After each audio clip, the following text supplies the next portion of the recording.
I do a $106 million launch. My mom got to see it, which is really cool. She dies 4 weeks later. It was just like, how am I supposed to show up right now? So I write these tweets as notes to self. I'd never heard you talk like that publicly before. Yeah. I'm like, what do I need to hear right now? And I was like, I'll write that, which is like, I just have to keep fighting. And people will judge how much you love someone by how much you choose to suffer. I don't think the person that you lost probably wants you to suffer.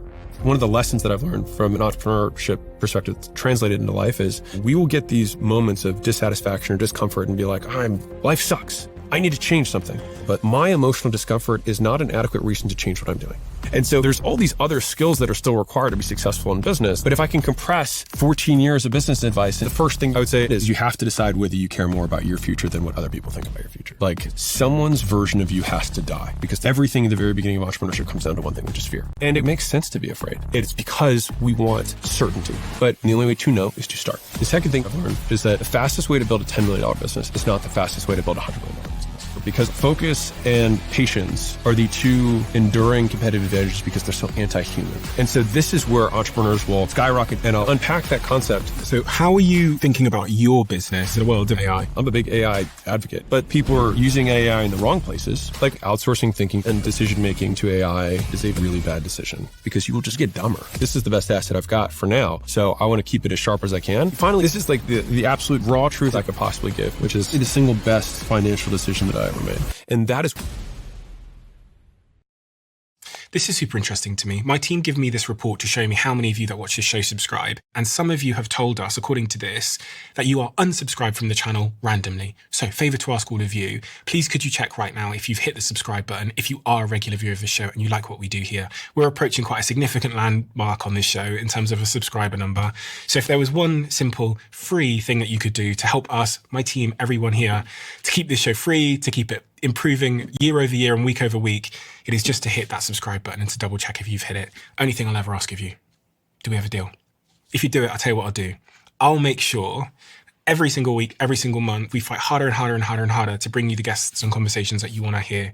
I've stayed true to that promise since the very beginning of the Diary of a CEO, and I will not let you down. Please help us. Really appreciate it. Let's get on with the show.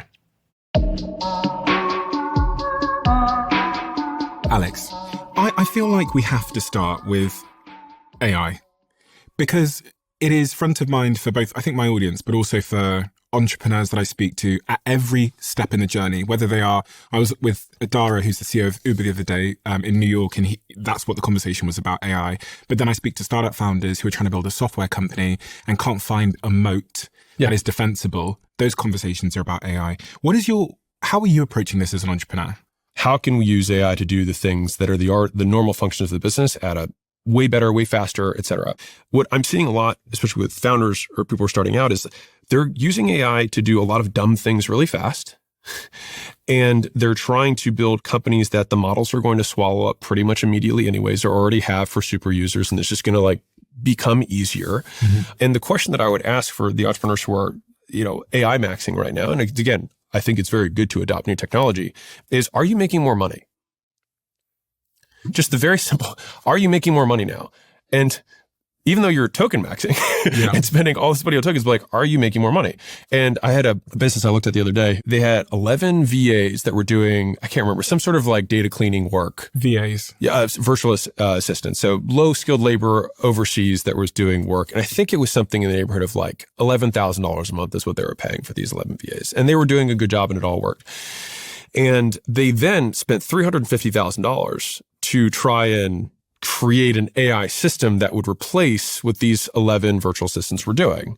But that means they spent 3+ years of costs on what these 11 virtual assistants were doing.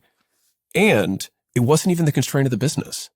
It was just a process they could automate, not that they should automate it, because it's not the thing that's limiting their growth. And so they still need more customers. And that wasn't the thing. This was part of their quote process or something, but that wasn't the limitation. They didn't have enough demand. Mm-hmm. People are using AI in the wrong places. They're trying to start AI businesses when they shouldn't start AI businesses. They should use AI in their business. They're trying to advertise as AI businesses when you should just advertise the thing that your customer cares about, which is the solution to their problem, the outcome. None of that's changed, but because you got really excited about it, you think your customers are going to be excited about it. But a lot of people are afraid of AI. So it's not necessarily even a positive. And it's not making you more money, which is the final question.